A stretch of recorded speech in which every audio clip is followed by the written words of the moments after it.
ప్రియమైనటువంటి సహోదరి సహోదరులారా, మీ అందరికీ యేసుక్రీస్తు నామములో హృదయపూర్వక వందనాలు తెలియజేస్తూ ఉన్నాను.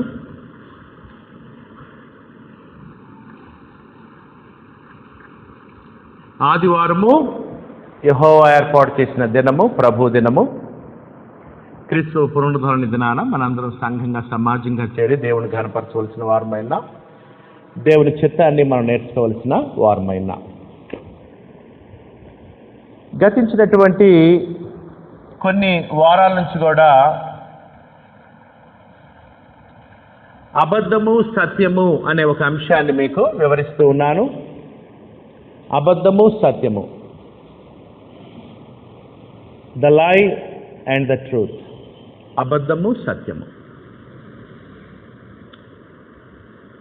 ఏది అబద్ధమో ఏది సత్యమో మనం తెలుసుకుంటూ ఉన్నాం. అబద్ధాన్ని లోకం నుంచి నేర్చుకుంటూ ఉన్నాం, సత్యాన్ని పరలోకం నుంచి నేర్చుకుంటూ ఉన్నాం.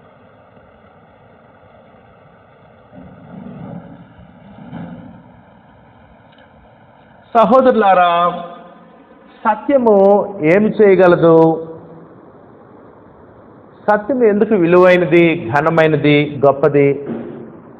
ఎందుకు మనం సత్యమునకు చెవినియాలి, సత్యమును గ్రహించాలి, సత్యమునకు విధేయులవ్వాలి అని అడిగినట్లయితే, సత్యం వలన చాలా మేళ్ళున్నాయి.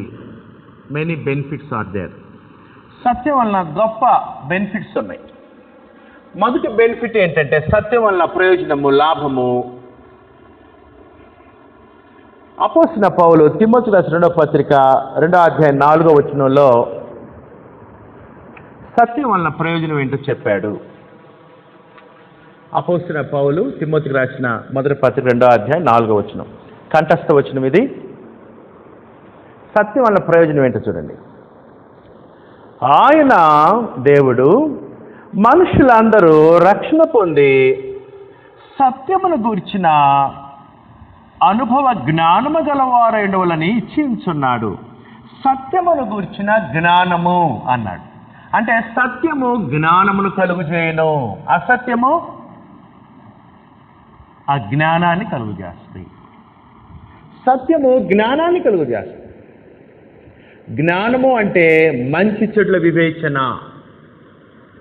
ఏది మంచో, ఏది చెడో, ఏది మేలో, ఏది కీడో వివేచించడం జ్ఞానం అవుతుంది.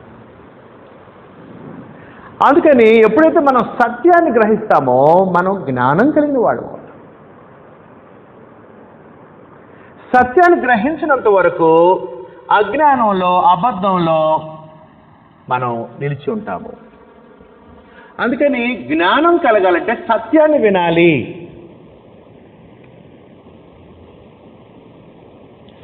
రెండవది, సత్యం కలుగు చేసే ప్రయోజనం ఏంటంటే, పేతురు రాసిన 1వ పత్రిక 1వ అధ్యాయం 2 వచనాలు. సత్యం వలన ప్రయోజనాలు ఉన్నాయి. సత్యానికి చెవినియండి. సత్యము మన డబ్బుని, మన సమయాన్ని, మన శక్తిని, మన కష్టాన్ని ఆదా చేస్తుంది. సత్యము అసత్యంలో ఉంటే అన్ని కూడా వ్యర్థం చేస్తూ ఉంటాం. సత్యం వల్ల ఇంకో ప్రయోజనం ఏంటంటే, పేతురు రాసిన 1వ పత్రిక 1వ అధ్యాయము 22-23, మీరు క్షయబీజము నుండి కాక శాశ్వతమగు జీవము గల దేవుని వాక్యమూలముగా అక్షయ బీజము నుండి పుట్టింపబడిన వారు గనక నిష్కపటమైన సహోదర ప్రేమ కలుగునట్లు మీరు సత్యమునకు విధేయులవుట చేత మీ మనస్సులను పవిత్రపరుచుకున్న వారేండి. అది సత్యానికి మనం విధేయులు అయితే పవిత్రులు అవుతాము. అసత్యానికి, అబద్ధానికి విధేయులు అయితే అపవిత్రులుగా ఉంటాము. సత్యం మనల్ని పవిత్రులు చేస్తుంది. సత్యానికి లోబడితే పవిత్రులుగా ఉంటాము దేవుని దృష్టిలో. సత్యం పవిత్రులు చేయగలదు. సత్యం ఇంకా ఏం చేయగలదు? యోహాను సువార్త 8వ అధ్యాయము 31-32 వచనాలు, కంఠస్థ వచనాలు. ఇవి కూడా ప్రభు అయిన క్రీస్తు చెప్పినటువంటి వచనాలు, కంఠస్థ వచనాలు. యోహాను సువార్త 8వ అధ్యాయం 31-32. కాబట్టి యేసు తను నమ్మిన యూదులతో, మీరు నా వాక్యమందు నిలిచిన వారైతే నిజముగా నాకు శిష్యులయ్యండి, సత్యమును గ్రహించెదరు. సత్యాన్ని అర్థం చేసుకోవచ్చా లేదా? అర్థం చేసుకోవచ్చు. నేను చెప్తున్నానుగా, ఇది 7వ పాఠం, అబద్ధము సత్యానికి సంబంధించి 7వ పాఠం. అర్థం అవుతుందా లేదా? సత్యాన్ని గ్రహించవచ్చు. మనసుంటే, చెవినిస్తే, ఆసక్తి చూపిస్తే సత్యాన్ని గ్రహించవచ్చు. సత్యాన్ని గ్రహించవచ్చు. సత్యం ఏదో కొంతమందికి అర్థం అవుతుంది, మిగతా వాళ్ళకి అర్థం కాదు. సత్యం ఏదో ఎక్కడో చెట్ల కింద కూర్చొని కొన్ని నెలలు ఏదో మనం ధ్యానంలోకి వెళ్తే వచ్చేది కాదు. సత్యం గ్రహించవచ్చు అందరూ కూడా.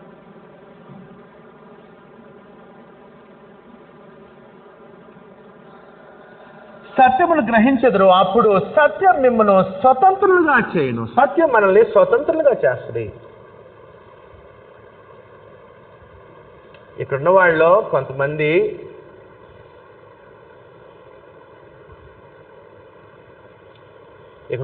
ఇదివరకు కొంతమంది పాత జీవితంలో ఉన్నప్పుడు బోనాల పండుగకి వెళ్ళి కుప్పలు అన్నం పోసొచ్చుంటారు. ఇక్కడున్న వాళ్ళు కొంతమంది కుప్పలు అన్నం, ఇంత కుప్ప ఉంటుంది అన్నం, విలువైన ఆహారం. ఎవరు తినరు, వాళ్ళు తినరు, ఎదుటోళ్ళకి పెట్టరు. ఊరికి అక్కడ గుడి దగ్గర పోసొచ్చుంటారు. కుప్పలు అన్నం, విలువైన ఆహారం. సత్యాన్ని తెలుసుకున్నారు, విధేయులయ్యారు, పవిత్రులయ్యారు, దేవుని కుమారులు కుమార్తెలయ్యారు, సత్యం సంబంధులుగా నడిపించబడుతున్న సత్య ప్రవర్తన కలిగి అట్లాంటివి చేయట్లా,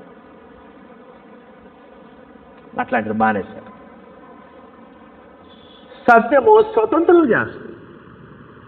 ఆహార పదార్థాలని, డబ్బుని, కష్టాన్ని వృధా చేయనివ్వదు సత్యం. సత్యం మిమ్మల్ని స్వతంత్రులుగా చేస్తాయి. సత్యం చేసే ఇంకో గొప్ప ప్రయోజనం ఏంటంటే యాకోబు 1:18. సత్యం ఇంకా ఏం చేస్తుంది చూడండి. యాకోబు 1:18. సత్యం చాలా ప్రయోజనాలు తీసుకొస్తుంది మనిషి జీవితంలో.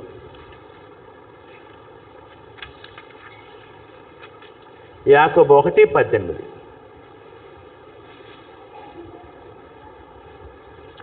ఆయన దేవుడు తాను సృష్టించిన వాటిలో మనము ప్రథమ ఫలముగా ఉన్నట్లు సత్యం వలన మనలను తన సంకల్ప ప్రకారము కనెను. అది సత్యం ఏం చేస్తుంది? మనల్ని కంటుంది. కనటం అంటే సత్యం క్రొత్త జన్మనిస్తుంది, సత్యం క్రొత్త జీవితాన్ని ఇస్తుంది. సత్యవాక్యం వల్ల మనను తన సంకల్ప ప్రకారం కనెను, తిరిగి జన్మింపజేస్తుంది. క్రొత్త జీవితం వైపు, క్రొత్త జన్మ, క్రొత్త జీవితం వైపు సత్యం నడిపిస్తుంది. ఆ శక్తి సామర్థ్యాలు సత్యానికి ఉన్నాయి. అందుకని సత్యాన్ని ప్రేమించమన్నాడు దేవుడు. సత్యాన్ని ప్రేమించండి అని చెప్పాడు. సత్యం వల్ల అనేక ప్రయోజనాలు ఉన్నాయి. నేను గతించినటువంటి పాఠాల్లో 6 విషయాలు చెప్పాను. ఈరోజు 7వ విషయాన్ని మనం చూద్దాం. మొదటిది దేవుని గురించి. అబద్ధం ఏంటో, లోకంలో ఉన్న అబద్ధం ఏంటో, సత్యం ఏంటో చూసాం.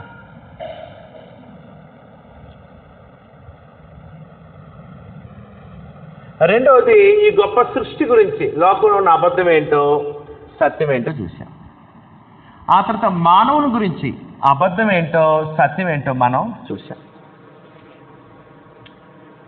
ఆ తర్వాత 4వదిగా సమయం గురించి, అబద్ధం ఏంటో, సత్యం ఏంటో మనం చూసాం. 5వదిగా వివాహం గురించి, లోకంలో ఉన్న అబద్ధం ఏంటో, సత్యం ఏంటో మనం చూసాం. ఆ తర్వాత 6వదిగా పిల్లల గురించి, సత్యం ఏంటో, అబద్ధం ఏంటో, సత్యం ఏంటో కూడా చూసాం. ఈరోజు 7వది ఇంకొక విషయం గురించి, అబద్ధం ఏంటో, సత్యం ఏంటో మనం గమనిద్దాం. 7వ విషయం ఏంటంటే ఆహార పదార్థాలు.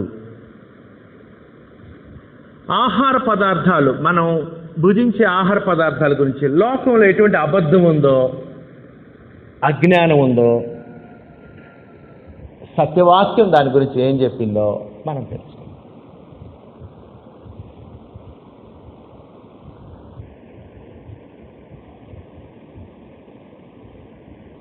ఆహార పదార్థాల గురించి లోకంలో ఉన్నటువంటి అబద్ధం, అజ్ఞానం, ఆచారాలు, సాంప్రదాయాలు, పద్ధతులు ఏంటో మనం చూద్దాం. ఆహార పదార్థాల గురించి కొంతమంది ఆహారాన్ని పూజిస్తారు. అబద్ధం, పూజించాల్సిన అవసరం లేదు. ఆహారాన్ని ఇచ్చిన దేవుడిని పూజించాలి. ఇచ్చిన వాడిని పూజించకుండా ఇవ్వబడిన పదార్థాన్ని పూజించకూడదు. మనకి విగ్రహాలు అనుకున్న పెద్ద తేడా ఇది. మనమేమి ఇచ్చిన వారిని గణపరుస్తాం, పూజిస్తాం, స్తుతిస్తాం. లోకం ఇవ్వబడిన దాన్ని పూజిస్తుంది.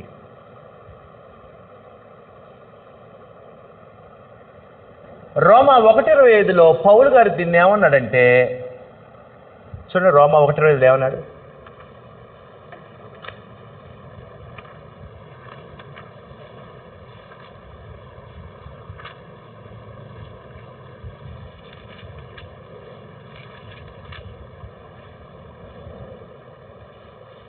రోమా 1:25 చూడండి. అట్టివారు దేవుని సత్యమును అసత్యమునకు మార్చి, అదిగో మనిషి ఏం చేస్తాడు? మనిషి దేవుడు సత్యం చెబితే మనిషి దాన్ని ఒక్కరంగా తిప్పుతాడు, అసత్యం చేస్తుంటాడు మనిషి.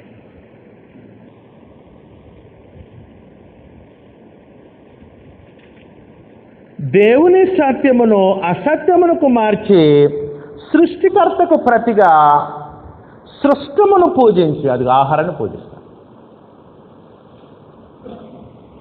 నేను నా కుమారునికి బిస్కెట్ ఇచ్చా, వాడు బిస్కెట్కి దండం పెడతాడు. నాకు థ్యాంక్స్ చెప్పడు.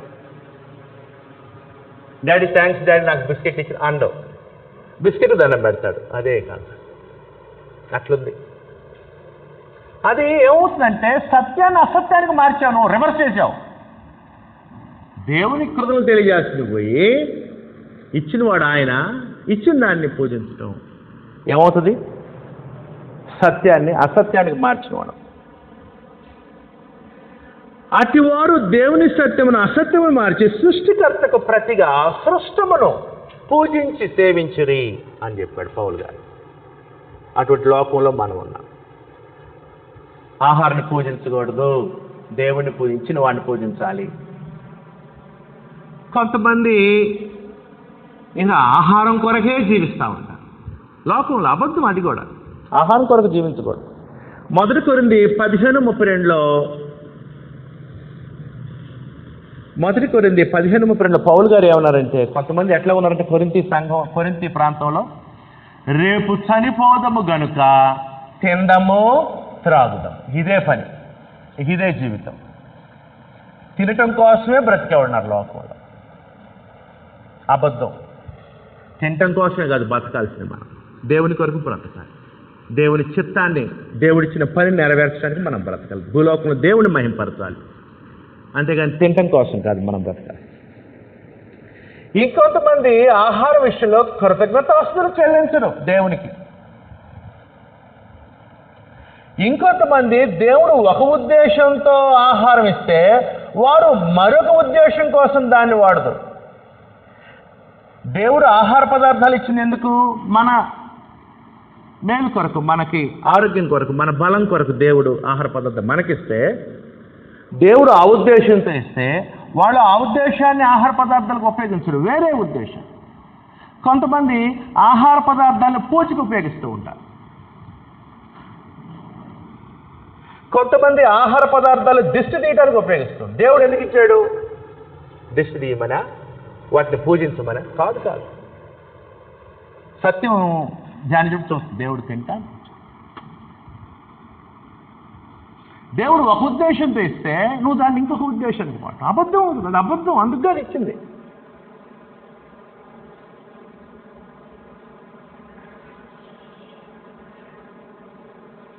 నిమ్మకాయలు ఎందుకు ఇచ్చాడు దేవుడు? ఇటువంటి మంచి ఎండల్లో పిండుకొని ఉప్పు కానీ పంచదార కానీ వేసుకొని తాగి ఇతరులకి ఇవ్వమని ఇచ్చాడు. వాడుతున్నావా దాని ప్రకారం? నువ్వు అట్లా వాడుతున్నావా? నువ్వు ఏం చేస్తారు కొంతమంది?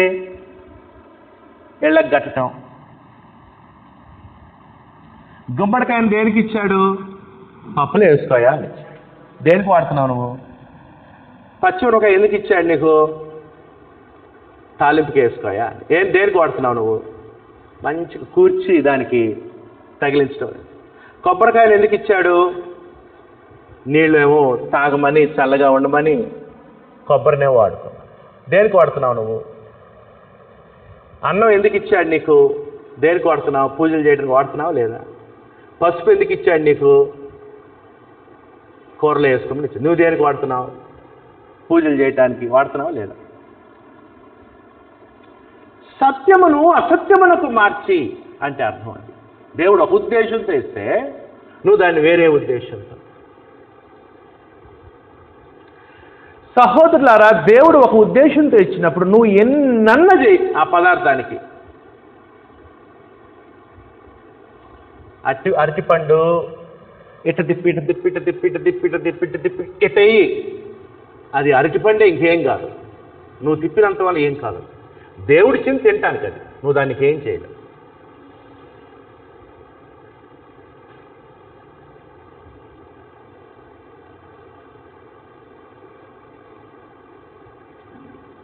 దేవుడు బ్రతుకున్న మీరు తినరా అని ఇస్తే వీళ్ళు విగ్రహాలకి అన్నం పెడతా ఉంటారు. అది తినదు పెట్టదు.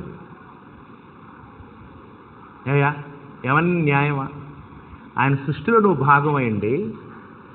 ఇది నా ఉద్దేశం ఆయన చెప్పినప్పుడు అట్టగాదు ఇట్ట చేస్తా నేనని నువ్వు మనిషివి దేవుని మీద. ఇదే మరి తిరుగుబాటు అంటే, ఇదే మరి పాపం అంటే. ఆజ్ఞాతిక్రమ పాపం, పాపం వల్ల వచ్చి జీవితం మరణం. దేవుడు ఒక ఉద్దేశం చెబితే నువ్వు తినకుండా పక్కనోడు బతుకున్న వాడికి పెట్టకుండా ఏమి తిన్న విగ్రహానికి నువ్వు మీద పోస్తా ఉంటే పాలు, నెయ్యి, తేనె, పండ్లు, పూలు దేవుడు కోపడ్డా? దేవుడు ఎందుకు ఇచ్చాడు? ఏమి తినదానికి పెట్టమని కాదు, మీరు తిని బలం ఆరోగ్యం పొందమని. ఎక్కువైతే పక్కనోడికి మన అవసరంలో.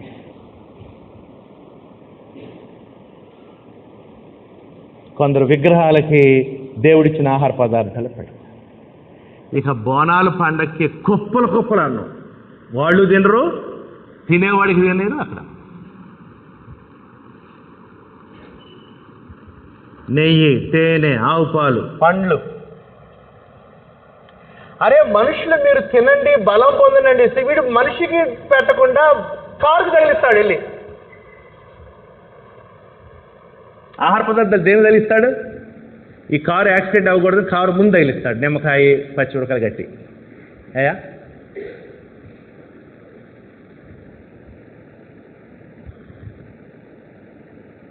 మనుషులు తినమని ఇచ్చాడు. నేను తిన్నా, నేను కారుకు పెడతా.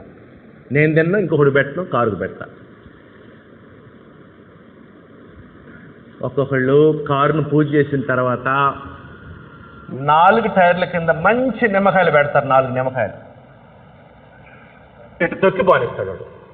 చితికిపోతాయి 4 నిమ్మకాయలు, ఎవడికి పని చేయదు. అందుకే ఇచ్చింది దేవుడు. అబద్ధం, ఇదంతా అబద్ధం.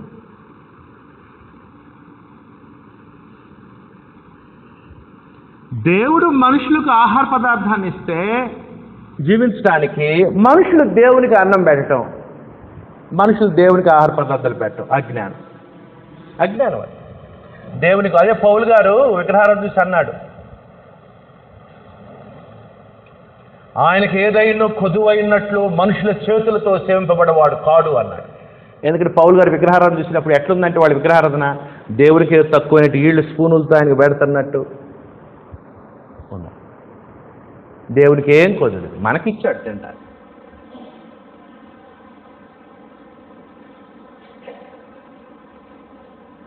అరే బ్రతుకున్న మీరు తినండి రా, బలం పొందండి, ఆరోగ్యం పొందండి, లేకపోతే అవసరతలో ఉన్నవాడికి ఆహారంగా పదార్థాలకు ఇచ్చారంటే వీడు బతుకున్న వాడికి పెట్టడం. ఎవరు పెడతారు తెలుసా? మంచిగా చనిపోయిన బొమ్మ ముందు పెడతాడు వెళ్ళి పలావు. నేను ఈ మధ్య ఒక ప్రార్థన కూడికి వెళ్ళా.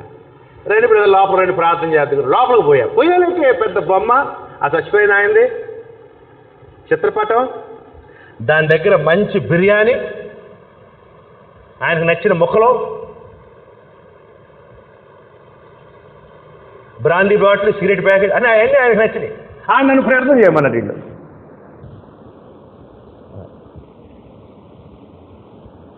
బతుకున్న వాళ్ళకి పెట్టండి రా అంటే చచ్చిన వాళ్ళకి పెడతారు ఆహారం. అజ్ఞానం, అబద్ధం.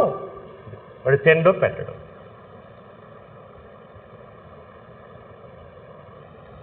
అజ్ఞానం ఉంది లోకం. సమాధుల దగ్గరికి వెళ్ళి వాళ్ళకి ఇష్టమైన ఆహార పదార్థాలు ఆడబెట్టడం.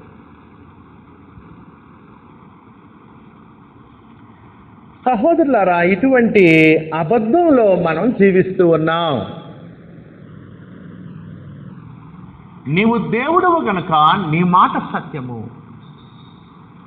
సత్యమందు వారిని ప్రతిష్ఠ చేయము, నీ వాక్యము సత్యము. దేవుని సత్యమును, దేవుని సత్యమును. దేవుని సత్యం ఎక్కడి నుంచి వస్తుంది? దేవుని దగ్గర నుంచి వస్తుంది. లోకంలో అబద్ధం ఉంటుంది, అజ్ఞానం ఉంటుంది. సత్యం కనుక మనం వింటే అబ్బా ఎంత స్వతంత్రం అవుతామో, ఎంత ఆహార పదార్థం మిగిలిద్దో, ఎంత ఆహార పదార్థం సద్వినియోగం చేస్తామో, బతికున్న వాళ్ళకి, అవసరంలో ఉన్న వాళ్ళకి కొంచెం.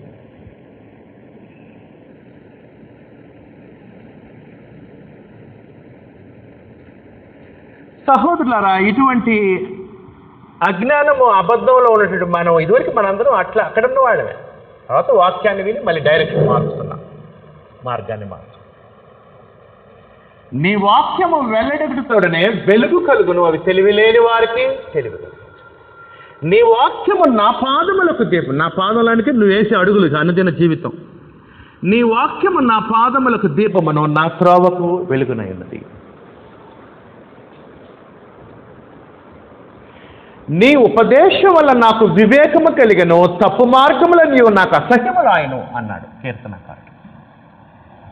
సత్యం తెలుసుకునే కొంది అసత్యాన్ని, అబద్ధాన్ని ద్వేషించాలి, అసహించుకోవాలి. దయచేసి విగ్రహాల దగ్గర భోజన పదార్థాలు పెట్టొద్దు, తినవు. చచ్చిపోయిన వాళ్ళ దగ్గర ఆహార పదార్థాలు పెట్టొద్దు, అవి తినవు. చిత్రపటాలు, చచ్చిపోయిన వాళ్ళ బొమ్మల ముందు ఆహార పదార్థాలు పెట్టొద్దు, అవి తినవు. వ్యర్థం చేయొద్దు. నీది కాదు ఆహారం, ఆయన ఇచ్చింది. ఆయన చెప్పాడు ఎందుకు ఇచ్చాను, దానికి ఉపయోగించు.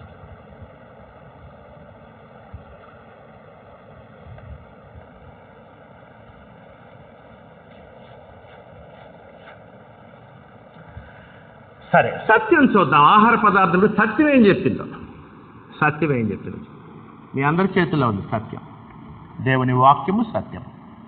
సత్యం ఏం మాట్లాడుతుందో కాసేపు వివరిస్తాను, జాగ్రత్త చూడండి. దేవుడు ఈ గొప్ప సృష్టిని చేసి మానవునికి ఆహార పదార్థాలు ఏర్పాటు చేశాడు.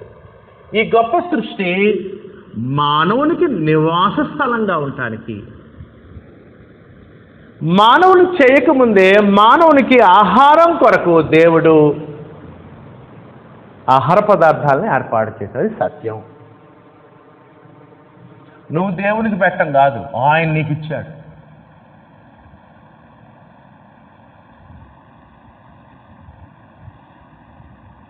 ఆదికాండము 1వ అధ్యాయం తీస్తే ఆ విషయం మనకు స్పష్టంగా కనపడుతుంది.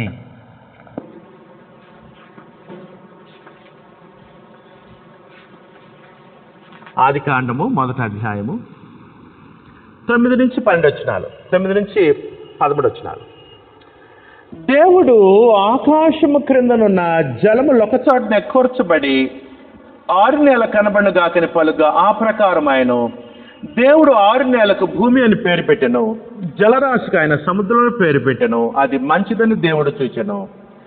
దేవుడు గడ్డిని, విత్తనములిచ్చు చెట్లను, భూమి మీద తమ తమ జాతి ప్రకారము తమలో విత్తనములు గల ఫలమిచ్చు ఫలవృక్షములను భూమి మొలిపించును గాకని పలుగా ఆ ప్రకారమైన భూమి గడ్డిని, తమ తమ జాతి ప్రకారము విత్తనములిచ్చు చెట్లను, తమ తమ జాతి ప్రకారము తమలో విత్తనములు గల ఫలవృక్షములను మొలిపింపగా అది మంచిదని దేవుడు చూచెను. అస్తమయమును ఉదయమును కలుగుగా 3వ దినము ఆయను. మంగళవారం దేవుడు ఈ వృక్ష సంపదని చేశాడు. చెట్లు, ఫలాలు, విత్తనాలు, వృక్షాలు. ఎందుకు చెప్పాడు అక్కడే. ఆదికాండము 1వ అధ్యాయము 29 నుంచి 31. ఎందుకు దేవుడు ఎన్ని సృష్టించింది? ఆదికాండము 1వ అధ్యాయం 29 నుంచి 31. దేవుడు ఇదిగో భూమి మీదనున్న విత్తనములిచ్చు ప్రతి చెట్టును, విత్తనములిచ్చు వృక్షములు గల ప్రతి వృక్షం మీకు ఇచ్చున్నాను, అవి మీకు ఆహారమగును. అందుకు ఇచ్చింది నేను.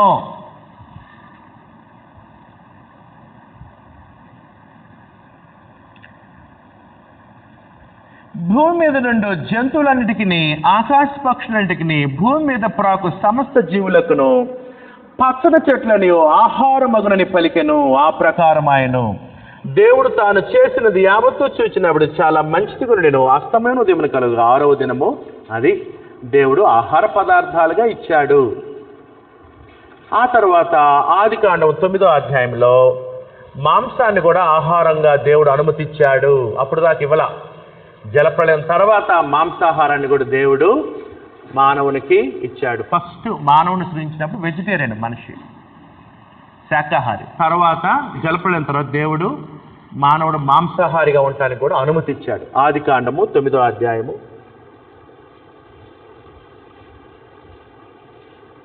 ఆదికాండం 9వ అధ్యాయం మొదటి 3 వచనాలు. మరియు దేవుడు నోవహును అతని కుమారులు ఆశీర్వదించి, మీరు ఫలించి అభివృద్ధి పొందిన భూమిని నింపుడి, మీ భయమును మీ మెదురును అడవి జంతువులన్నిటికీ, ఆకాశ పక్షులన్నిటికీ, నేల మీద ప్రాకు ప్రతి పురుగుకు నక్కును, సముద్రపు చేపలన్నిటి కలుగును, అవి మీ చేతికి అప్పగించున్నాను. ప్రాణము గల సమస్త చరములు మీకు ఆహారమగును. పచ్చని కూర మొక్కలను ఇచ్చినట్లు వాటిని మీకు ఇచ్చి ఉన్నాను. ఎవరు మనకు ఆహారం ఇచ్చింది? ఏర్పాటు దేవుడు.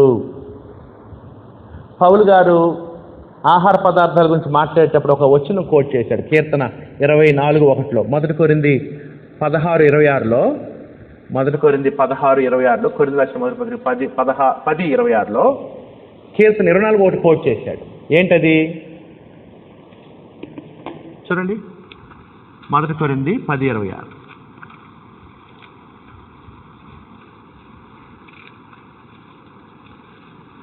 భూమియు దాని సంపూర్ణతయు ప్రభువునవై ఉన్నవి.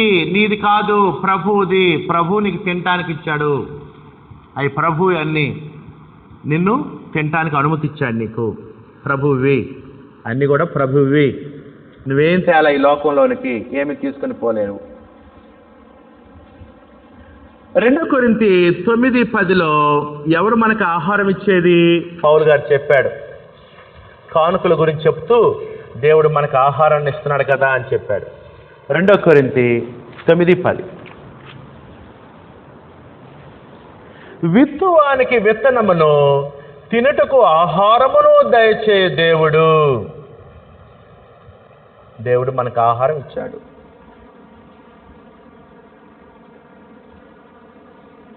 దేవుడు ఉన్నాడు, మన పట్ల ప్రేమ కలిగి ఉన్నాడు. దేవుడు మనకు ఆహారం ఇస్తున్నాడు అనేది దేవుడు ఉన్నాడు అంటానికి రుజువు అంట. దేవుడు ఉన్నాడు అంటానికి రుజువు ఏమన్నాడు పౌలు గారు? మేలు చేయట చేత తన గురించి సాక్ష్యం లేకుండా చేయలేదు. ఏంటి మేలు చేస్తున్నాడు దేవుడు? అనేకమైన మేళ్లలో ఒక మేలు ఏంటంటే ఆహారాన్ని ఇస్తున్నాడని చెప్పాడు పౌలు గారు. మొదటి అపోస్తల కార్యములు 14:15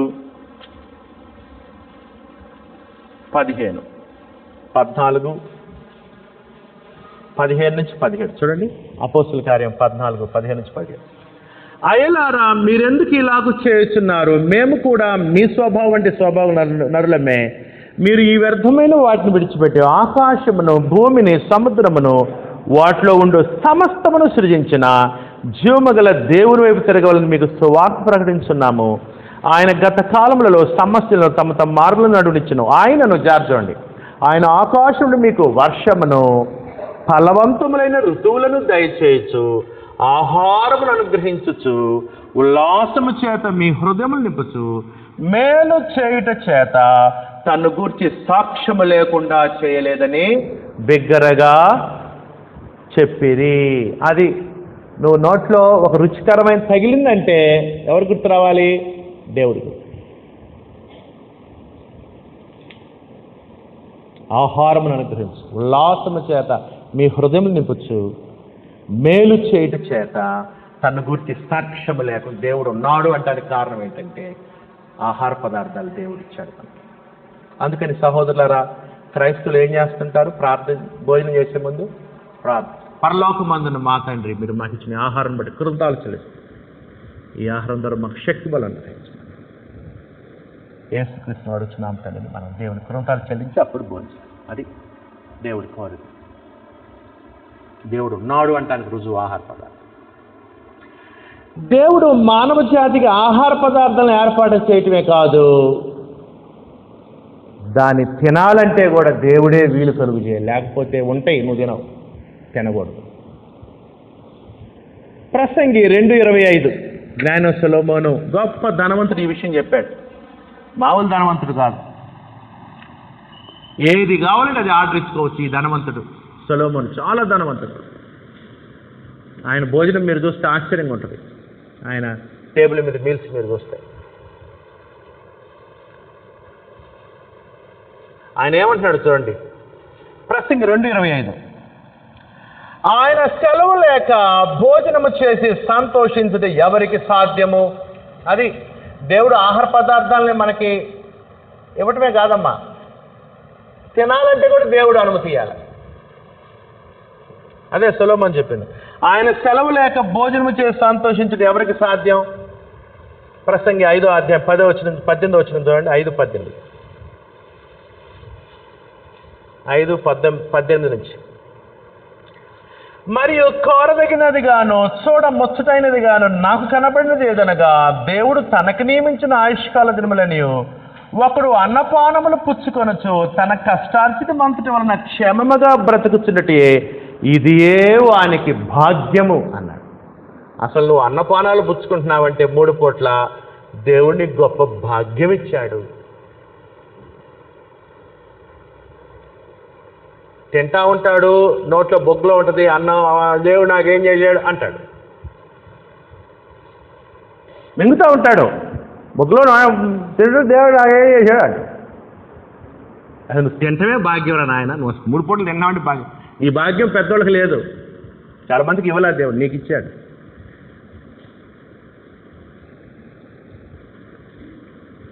మరియు దేవుడు ఒకనికి చెప్తున్నాడు చూడండి సొలొమోను.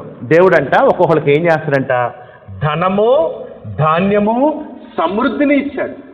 ఆహార పదార్థం ఫుల్గా ఇస్తాడు.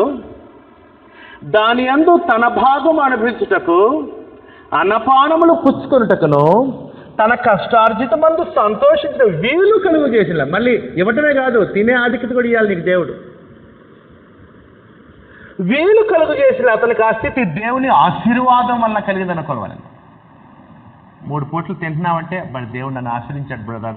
3 పూటలు తింటాను బ్రదర్.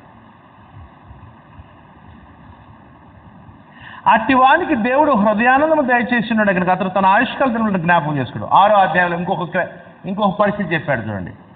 సూర్యుడి క్రింద దురవస్థ ఒకటి నాకు కనబడెను, అది మనుషులకు బహు విశేషము కలుగుతున్నది.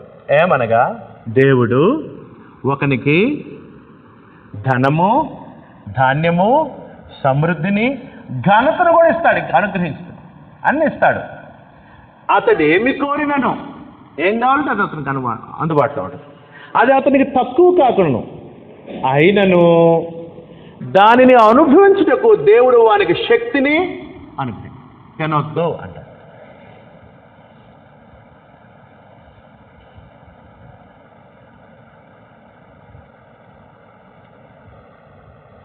షుగర్ లెవెల్ బాగుంది, షుగర్ జబ్బు ఉంది, హై లెవెల్లో ఉంది షుగర్ జబ్బు.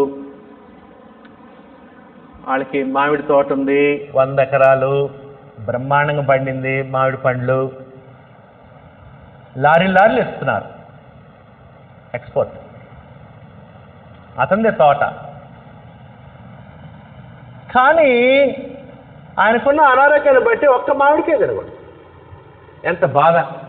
లారీలు ఎత్తి పంపిస్తుంటే 100 ఎకరాల తోట ఒక్క మామిడికి కూడా తినకూడదు. దేవుడు వీలు కల్పించాడు.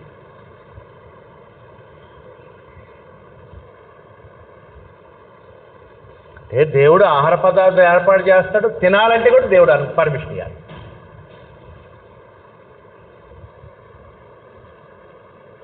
తినుట దేవుని ఆశీర్వాదము. ప్రసంగి 3:13. తింటూ దేవుని ఆశీర్వాదం. బహుమానం, గిఫ్ట్. నీకు ఇచ్చిన గిఫ్ట్ ఏంటంటే తినే ఆధిక్యత ఇచ్చాడు. కొంతమందికి ఆ గిఫ్ట్ లేదు. ప్రసంగి 3:13 చూడండి. మరియు ప్రతివాడు అన్నపానములు పుచ్చుకొనొచ్చు తన కష్టార్జిత సుఖం అనుభవించుట దేవుడిచ్చు బహుమానమే అని తెలుసుకున్నాను నేను. ఒక్కొక్కరికి దేవుడు 3 పూట్ల వైట్ రైస్ తినే ఆధిక్యత ఇస్తాడు. ఒక్కొక్కరికి దేవుడు 1 పూట రైస్ తినే ఆధిక్యత. ఒక్కొక్కరికి దేవుడు అసలు రైసే తినకూడదు అంటాడు. చిన్నప్పటి నుంచి రైస్ తిని తిని తిని రుచికరమైన వరన్నం తిని తిని తిని తిని తినకూడదంటే ఎంత బాధ ఉంటుంది. దేవుడు పర్మిషన్. ఎవరు చెప్పారు ఈ మాట? అన్నీ అనుభవించినటువంటి గొప్ప జ్ఞానేశ్వరుడు, ధనవంతుడు, ఐశ్వర్యంతో సులభం చెప్పారు. సహోదరులారా, అందుకని తినుటకు దేవుడు వీలు కల్పించాలి. తినుట దేవుని ఆశీర్వాదం. అసలు నువ్వు 3 పూటలు తింటున్నావంటే దేవుడు నిన్ను ఆశీర్వదించాడు, బహుమానం ఇచ్చాడు, అనుమతి ఇచ్చాడు. సహోదరులారా, దేవుడు శ్రేష్టమైన, రుచికరమైన, ఆరోగ్యకరమైన ఆహార పద్ధతులు ఎందుకు ఇచ్చాడంటే కృతజ్ఞతాస్తుతులు చెల్లించి పుచ్చుకునే నిమిత్తము దేవుడు సృజించిన ఆహార పదార్థాలు. నీ పట్ల ఎంత ప్రేమ కలిగి ఉన్నాడో దేవుడు తెలుసుకోవాలి. దేవుని కృతజ్ఞతలు తెలియజేయాలి. దేవా, నా పట్ల ఇంత కృతజ్ఞత కలిగి ఉన్నావు, అంత మట్టి స్తోత్రములని దేవుని కృతజ్ఞతలు చెల్లించడానికి ఆహార పదార్థాలు. 1 తిమోతి 4:3-5.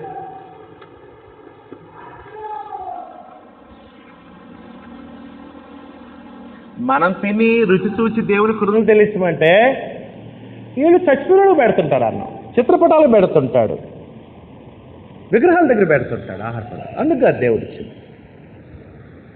1 తిమోతి 4:3-5. ఆ అబద్ధికులు వాత వేయబడిన మనస్సాక్షి కలవారే వివాహం నిషేధించు జాతుడు సత్య విషయమై అనుభవ జ్ఞానము గల విశ్వాసులు. అది మనకి ఏ జ్ఞానం ఉండాలి? సత్య విషయమైన జ్ఞానం ఉండాలి మనకి. సత్య విషయమై జ్ఞానము గల విశ్వాసులు కృతజ్ఞతాస్తుతులు చెల్లించి పుచ్చుకుని నిమిత్తము దేవుడు సృజించిన ఆహార వస్తువులు. 4వ వచనం. దేవుడు సృజించిన ప్రతి వస్తువు మంచిది, కృతజ్ఞతాస్తుతులు చెల్లించి పుచ్చుకొని నీడల ఏదియో నిషేధింపదగినది కాదు. కృతజ్ఞతాస్తుతులు చెల్లించాలి. దేవుని సహాయాన్ని గుర్తించాలి. యేసు ప్రభువు శరీరధారిగా ఉన్నప్పుడు ఇక్కడ ఏమైనా ఉన్నాయా ఎవరి దగ్గరన్నా అంటే ఒక పిల్లోడు దగ్గర 3 రోజుల నుంచి ఉన్నాడు. అక్కడ 5 రొట్టెలు 2 చిన్న చేపలు ఉన్నాయి.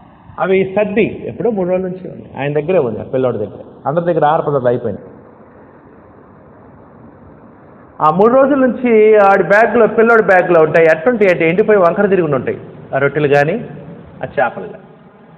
కానీ క్రీస్తు ఏం చేశాడు? వాటిని బట్టి కృతజ్ఞతాస్తుతులు చెల్లించి ఇచ్చాడు. మనం దేవుని కృతజ్ఞతలు చెల్లించాలి. సహోదరులారా, దేవుడు ఇంకేమని చెప్పాడంటే ప్రభువుని క్రీస్తు శరీరధారిగా ఉన్నప్పుడు ఆహార పదార్థాలని వ్యర్థం చేయకూడదని చెప్పాడు. యోహాను సువార్త 6:12. సత్యం తెలుసుకోవాలి ఆహార పదార్థాల గురించి. యోహాను సువార్త 6:12. వారు తృప్తిగా తిన్న తర్వాత ఏమీ నష్టపడకుండా మిగిలిన మొక్కలు పోగు చేయడం తన శిష్యులతో చెప్పాను. ఏది నష్టం చేయొద్దు, వ్యర్థం చేయొచ్చు ఆహార పదార్థాలని అని ప్రభువైన క్రీస్తు ఇక్కడ తెలియజేస్తారు. అంతేకాదు, దయచేసి గుర్తుంచుకోండి, ఆహార పదార్థాలు మనిషిని అపవిత్రపరచవు. అమ్మో ఈరోజు గురువారం నేను నీసు ముట్ట ఏమీ ఉండదు, పవిత్రత అట్టే ఉండదు. అవి మనుషులు పెట్టి నువ్వు తినిన దాన్ని బట్టి పవిత్రం అవుతావు, అపవిత్రని ఆధారపడి ఉండదు. చెడు అనేది అంతరంగంలో నుంచి బయటకు వచ్చేది కానీ బయట ఆహార పదార్థాలు లోపల పోయేది కాదు.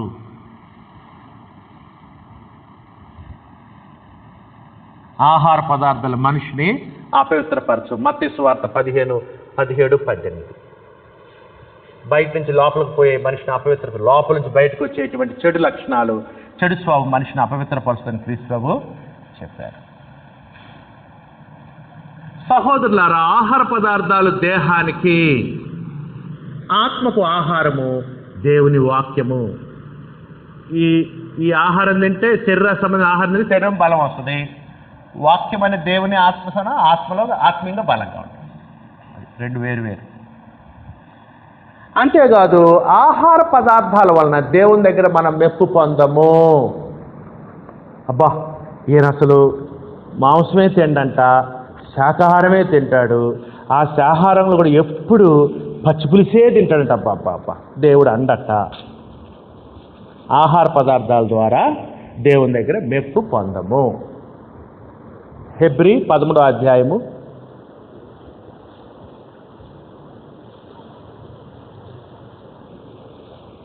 9వ వచనం.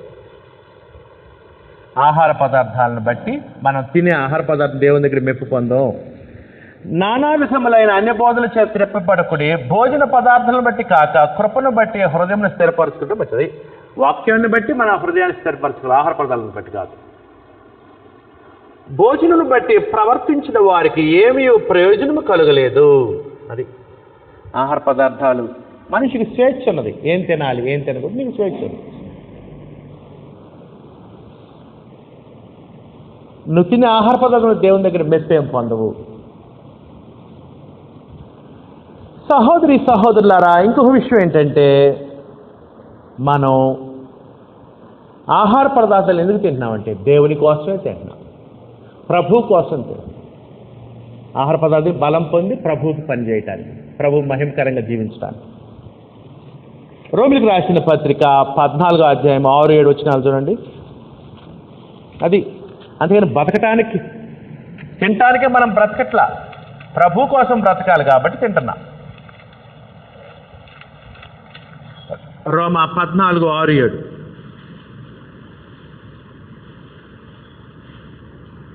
దినమును లక్ష్య పెట్టువాడు ప్రభు కోసం లక్ష్య పెట్టుచున్నాడు, తినువాడు దేవుని కృంతాలు చెల్లించి తినుచున్నాడు కనుక ప్రభు కోసమే తినుచున్నాడు. తినని వాడు ప్రభు కోసము తినటం మాని దేవుని కృంతాలు చెల్లించున్నాడు. అది మనం ప్రభు కోసం తినుస్తున్నాం. మనం తింటే బలం వస్తే దేవుని మహిమ కొరకు జీవిద్దాం, అది మన ఉద్దేశం సహోదరులారా. అంతేకాదు దేవుని యొక్క వాక్యంలో మనకు కొన్ని హెచ్చరికలు ఉన్నాయి. క్రైస్తవులు తిండిపోతులుగా ఉండకూడదని చెప్పాడు దేవుడు. సామెతలు 28:21. తిండిపోతులుగా ఉండొద్దు అన్నాడు దేవుడు. సామెతలు 28:21.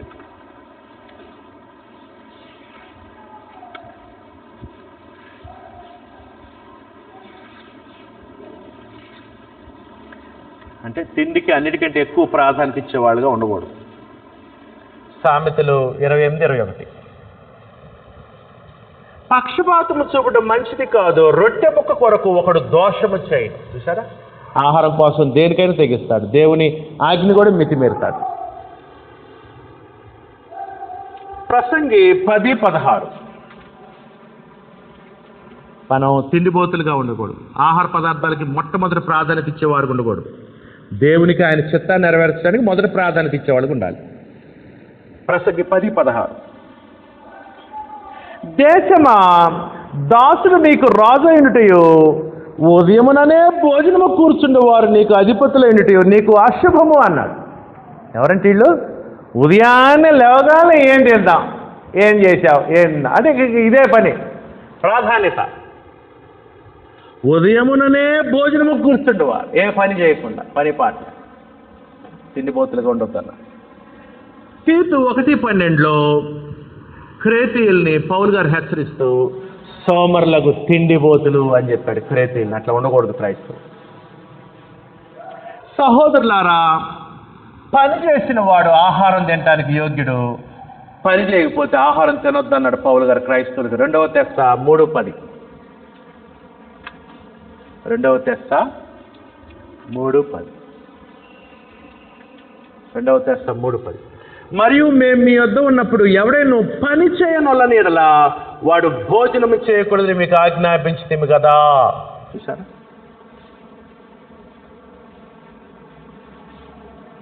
12. అట్టివారు నెమ్మదిగా పని చేయొచ్చు సొంతముగా సంపాదించుకున్న ఆహారం భుజింపాలని మన ప్రభువైన యేసుక్రీస్తు పేరిట వారిని ఆజ్ఞపూర్వకంగా హెచ్చరిస్తున్నాము. అందుకని మనం తిండిపోతులుగా ఉండకూడదు. దేవుని చిత్తానికి ప్రాధాన్యత ఇవ్వాలి. ఆ తర్వాత మిగతావని. దేవుడు గుణవతి అయిన భార్య దొరుకుట అరుదు, అటు ముత్యముల కంటే విలువైందని ఒక గొప్ప స్త్రీ గురించి, గుణవతి అయిన భార్య గురించి చెప్తూ ఒక చక్కటి విషయం చెప్పాడు. ఆమె ఎట్లా ఉంటుందంట? సామెతలు 31:27. ఆమె తన ఇంటి వారి నడతలో బాగా కనిపెట్టడం, పని చేయకుండా ఆమె భోజనము చేయదు అన్నాడు. పని చేయకుండా ఆమె భోజనం చేయదు. మొదటి పని, తర్వాత భోజనం, ప్రాధాన్యతలు. సహోదరి సహోదరులారా, క్రైస్తవులైన మనం మన జీవితంలో ఆహార పదార్థాల కంటే దేవుని చిత్తానికి ప్రాధాన్యత ఇవ్వాలి.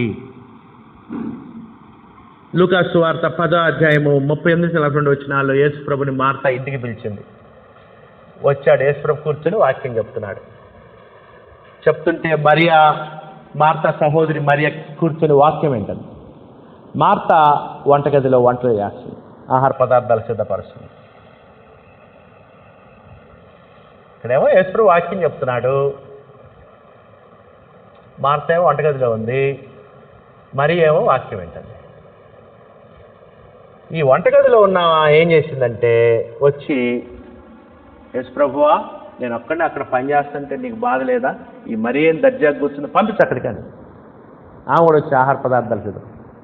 అప్పుడు యేసు ప్రభు ఏమన్నాడంటే మార్తని గద్దించాడు. మార్త మార్త, నీవు విస్తారమైన పనులు పెట్టుకుని తొందరపరచును, అవసరమైనవి ఒక్కటే, మరియా ఉత్తమమైనది ఏర్పాటు చేసుకుంది, అది ఆమె యొద్ద నుండి తీసు. అంటే అర్థం ఏంటంటే భౌతిక సంబంధ ఆహార పదార్థాల కంటే కూడా దేవుని వాక్యం వినటం ప్రాధాన్యమైంది. ఆహారం ప్రాధాన్యం కాదా? ప్రాధాన్యమే. వాక్యం కంటే ప్రాధాన్యం. అందుకని వాక్యం చెప్తున్నప్పుడు ఆహార పదార్థాల కంటే కూడా వాక్యం వినటం ప్రాధాన్యత. ఆత్మ సంబంధమైన విషయాలకు ప్రాధాన్యత ఎక్కువ ఇవ్వాలి.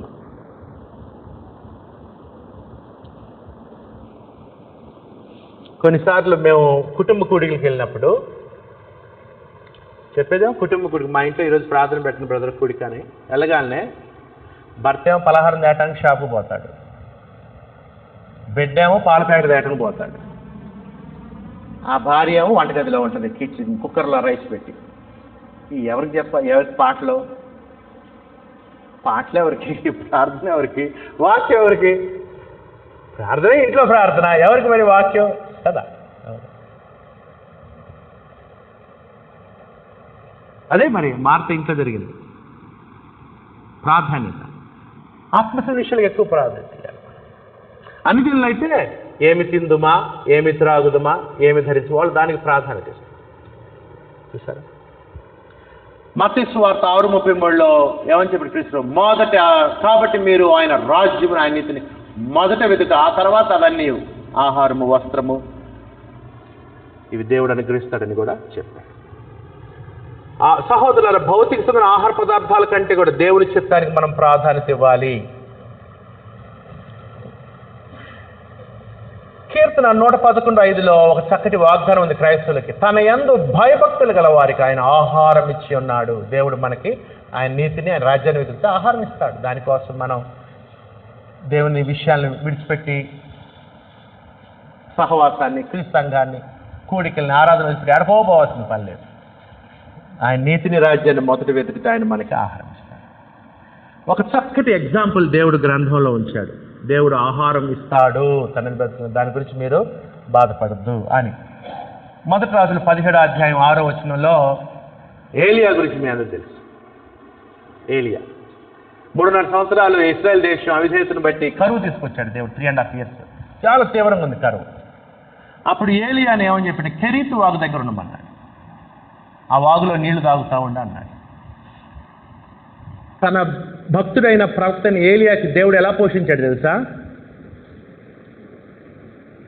కాకులు అతనికి ఆహారం తెచ్చిచ్చింది. ఎట్లా తెచ్చిచ్చింది తెలుసా? ఉదయాన్నే రొట్టెలు మాంసము, మళ్ళీ సాయంత్రం రొట్టెలు మాంసం ఆయన దగ్గర ఇచ్చిపోయింది. అసలు యాక్చువల్గా కాకుల స్వభావం ఏంటి? అసలు వాటి నేచురల్ బిహేవియర్ ఏంటి? అవి మనుషుల దగ్గర నుంచి ఆరేసిని ఎండబెట్టిని ఆహార పదార్థం తీసుకుని పోవాలి. అది వాటి నేచర్. కానీ దేవుడు ఏం చూపించాడంటే తన నీతిని, తన రాజ్యాన్ని వెతికితే కాకులు నీకు ఆహారం ఇస్తాయి. వాటి స్వభావానికి విరుద్ధంగా పనిచేయిస్తాను, నేను పోషిస్తాను. మీ దగ్గర నుంచి ఆహారం తీసుకెళ్ళి నీకు ఆహారం ఇస్తాయి. అలా చేయగలను నేను. అందుకని మీరు నా నీతిని, రాజ్యాన్ని మొదట వెతకండి అని కూడా ఒక చక్కటి ఎగ్జాంపుల్ పాత నిబంధనలో ఉన్నది.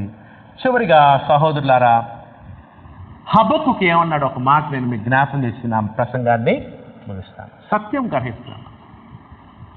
సత్యం మనల్ని స్వతంత్రంగా చేస్తుంది. సత్యం జ్ఞానాన్ని కలుగు చేస్తుంది. సత్యం మన డబ్బుని, వస్తువుల్ని, పదార్థాలను ఆదా చేస్తుంది. సత్యం. హబక్కుకు ఎంత చక్కటి మాట అన్నాడో. హబక్కుకు పుస్తకం 3వ అధ్యాయం 17-19 ఈ మాట చదివేసి ముగిచ్చేస్తాను. తర్వాత ఇంకో క్రొత్త విషయం వచ్చే కూడికలో మీకు తెలియజేస్తాను. బైబిల్స్ ఉన్న వాళ్ళు హబక్కుకు పుస్తకము 3వ అధ్యాయము 17-19 సూర్యనగర్ క్రీస్తు సంఘంలో ఉన్న ప్రతి సహోదరి ఇట్లా పలకాలి. హబక్కుకు లాంటి మనసు మనం కలిగి ఉండాలి. ఆ విధంగా మనం పలకగలగాలి. అటువంటి ఆత్మీయ స్థాయికి మనం ఎదగవలసిన వారమే. ఏమన్నాడు చూడండి. హబక్కుకు పుస్తకము 772వ పేజీ పాత నిబంధన 3వ అధ్యాయము 17-19 వచనాలు. అంజూరపు చెట్లు పూయకుండినను, అంజూరపు పళ్ళు తినేయి, ద్రాక్ష చెట్లు ఫలింపకపోయినను ద్రాక్షరసం త్రాగేది, ఒలివ చెట్లు కాపు లేక ఎండినను ఒలివ నూనె ఆహార పదార్థం, చేనులోని పైరు పంటకు రాకపోయినను పంటలు ఆహారం, గొర్రెలు దొడ్డిలో లేకపోయినను మాంసం పాలు లేవు, సాలలో పశువులు లేకపోయినను పాలు లేదు, పెరుగు లేదు, మజ్జిగ లేదు, మాంసం లేదు, అన్నం లేదు. సాలలో పశువులు లేకపోయినను నేను యెహోవా యందు ఆనందించేదను, నా రక్షణకర్త అయిన నా దేవుని యందు నేను సంతోషించదను. ప్రభువుకు యెహోవాయే నాకు బలము, ఆయన నా కాళ్ళను లేడి కాళ్ళ వలె చేయను, ఉన్నత స్థలముల మీద ఆయన నన్ను నడవచ్చు. అది మన విశ్వాసం. మొదట ఆయన నీతి, నేను రాజ్యాన్ని మనం వెతుకుతూ ఉన్నప్పుడు అవన్నీ కూడా దేవుడు ఏర్పాటు చేస్తాడు. అన్నిటికంటే ఈ లోకంలో మనకు ప్రాధాన్యత ఏంటంటే అన్నం తింటం కాదు, దేవుడు మనకిచ్చిన చిత్తాన్ని, దేవుని చిత్తాన్ని భూలోకంలో సంపూర్తిగా నెరవేర్చి దేవుని మహింపరచడం అన్నిటికంటే ప్రాధాన్యమైన విషయమై ఉండాలి. అందుకని సహోదరులారా, ఆహార పదార్థాల గురించి అబద్ధం ఏంటో, ఆహార పదార్థాల గురించి సత్యం ఏంటో నేను మీకు తెలియజేశాను. అటువంటి సత్యంలోనికి మనం నడిపించబడి స్వతంత్రం కావాలి. మనం నేర్చుకోవాలి, మనం మాదిరిగా ఉండాలి. మన పిల్లలకు కూడా చిన్నప్పటి నుంచి మనం సత్యాన్ని నేర్పించాలి. ఇంతవరకు శ్రద్ధగా విన్నందుకు మీ అందరికీ కృతజ్ఞతలు తెలియజేస్తాను.